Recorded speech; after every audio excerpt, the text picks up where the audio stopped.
The sound of beds, hearts and bucks. Andy Collins.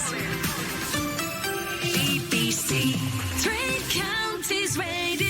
BBC Three Counties Radio. Now, people affected by chronic fatigue syndrome and long COVID say they are hopeful about a new £1 million study looking at the links between the two conditions.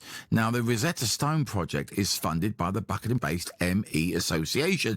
More than 1.3 million children and adults in the UK are thought to suffer from the two conditions. Now, one of those is 37-year-old Tim Goodwin from Bury St Edmunds. Our reporter, Louise Parry, has been speaking to him. People think that fatigue doesn't sound that bad. Just get on with it, just push through it. But with ME, your body just loses the ability to recover from exertion, physical or mental exertion. And so pushing through it just makes it worse. And sometimes it makes it permanently worse. If I have a day when I do a bit more, it's delayed. And a day or two later, I will have even worse fatigue. I'll have headaches, nausea, body aches, chills, or even feeling way too hot, heart palpitations, just racing heart, muscle weakness, just feeling rubbish. And the only way to get out of these flare-ups is just to rest for days and sometimes weeks until they go away.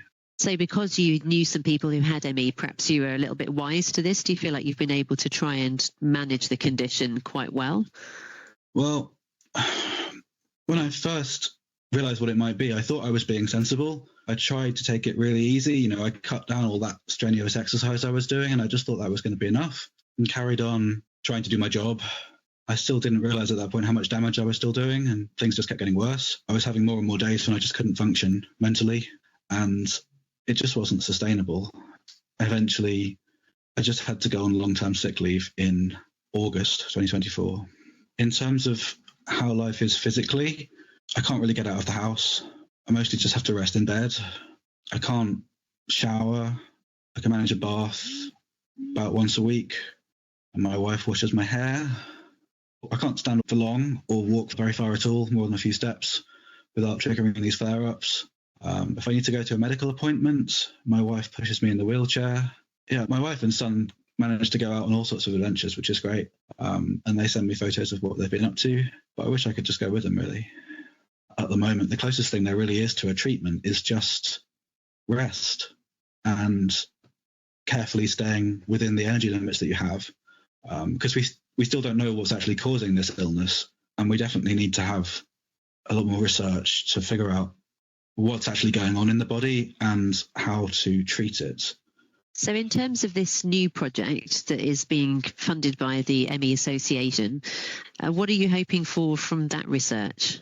I guess I'm hoping if research like this can find some similarities or even differences with long COVID, I'm hoping that it might get us a bit closer to some treatments for both of them.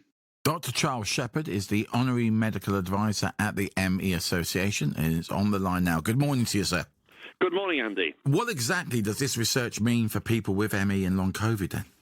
Well, we hope it's going to help both groups of patients with these illnesses. I mean, just to put it into context, we know that there's probably around about 400,000 people have got ME. 25% of those people are severely affected or very severely affected, like Tim. We know we don't have the precise figures that there's probably around about 2 million people got some form of long COVID.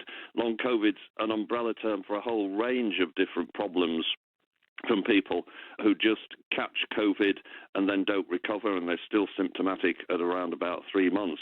But what we do know about this 2 million group with some form of long COVID is that most of them have got some form of ME symptomatology as part of their illness, and a significant proportion of them also meet diagnostic criteria for ME/CFS.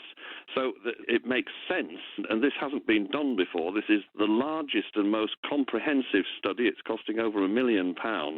This is the most comprehensive piece of research which is going to look at both conditions in parallel and see if there are biological clues in these conditions, looking at the immunology of them, the gut microbiome, the viral infections that may coexist with these conditions, to see if we can learn some lessons which are going to provide some clues to actual treatments which are going to help both groups of patients. In layman's terms, what are the differences between the two conditions? Well, ME is a well-defined condition. It's an acute, normally post-viral condition. As Tim has described, it's really debilitating fatigue. It's a feeling, you're wandering around exhausted. It's not just tiredness all the time. And if you do too much on one day, then you have this payback the following day or the day after, what we call post-exertional malaise. People have problems with memory, concentration, as has been described now as being brain fog in long COVID. They have, as Tim described, problems with maintaining a standing position, and this is due to problems with the way in which the brain regulates heart rate and blood pressure. They have unrefreshing sleep. They have pain. Now, these are all conditions that a lot of people with long COVID have, as I say, but at the same time, long COVID is this very much an umbrella condition. So there are people with long COVID who've got problems with loss of taste and smell. They've got long-going problems from lung damage or heart damage from the COVID infection. So they don't really fit into this part of the picture. But there's just a large, substantial, very large number of people with long COVID who've got this ME/CFS illness as part of their long COVID. So the end game in this research really is hoping to discover a cure. The end game of all research into these conditions is to discover a cure. And as Tim said, the big problem with this is, let's say we've got 2 million people at least with both of these conditions.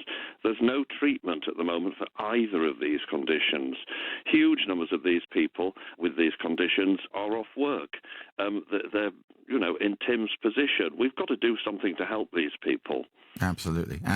Dr. Charles Shepherd, thank you very much indeed for joining us on the show this morning. That's Dr. Charles Shepherd, who I mentioned is an honorary medical advisor at the ME Association. And also a big thank you as well to Tim from Bury St Edmunds, who was speaking to our reporter Louise Parry there.